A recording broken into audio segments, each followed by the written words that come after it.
This is the new reality that many Nigerians have been forced to live in recent times. The recent floods have destroyed vast farmlands, houses, establishments, and most unfortunately, human lives. So far, the floodings have left over 600 people dead, 2,400 people injured, 200,000 homes destroyed, 1.3 million citizens displaced, and millions of dollars in private and public property lost. Despite the terrible losses already incurred, the worst may not be over yet. There are warnings by the government that the flooding could continue until the end of November in some states like Anambra, Delta, Rivers, Cross River, and Bayelsa. Nigeria is suffering from its worst flooding incident in over a decade. The flooding are seasonal and are expected usually around the same time every year, but never on such big scales. Residents of affected states carry their belongings up to the top of their houses and get around by canoe on roads, now delogged with water. Trucks full of food and fuel become stuck for days. In some areas, water levels are almost up to the metal roofs, making them appear to float. In other places, the top of cars are just visible, but the water around them ripples with raindrops closing in fast.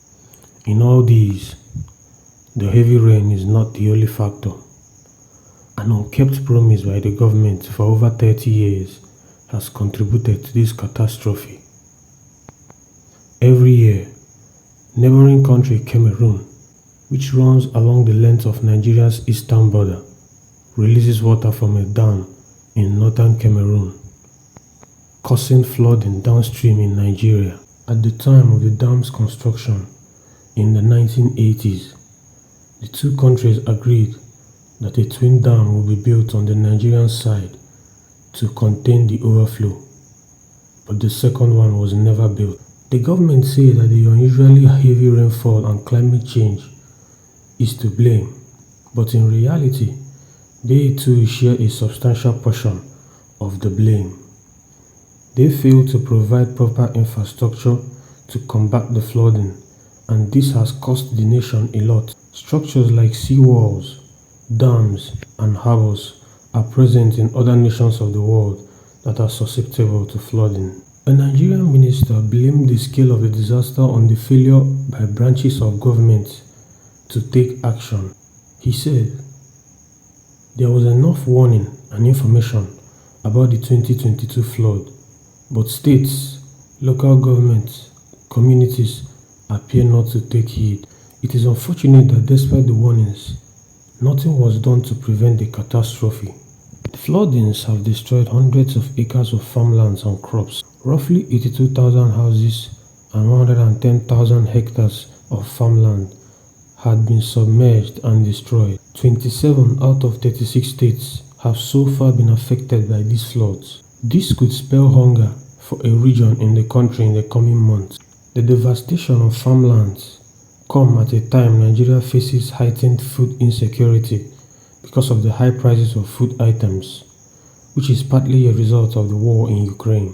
One dangerous consequence that could arise from the current state of things is the risk of increased infections from waterborne diseases, malaria, and typhoid. Even worse, the United Nations reports that Nigeria is at risk of frequent, deadly, and more intense floodings thanks to the glaring effects of climate change in the country. The most recent flooding incidents were in 2019 and 2012. In 2012, rivers burst their banks and submerged vast lands in 30 states, killing over 400 people and displacing 1.3 million others. According to the United Nations, in 2019, more than 200,000 people were affected by floods and 158 people were killed.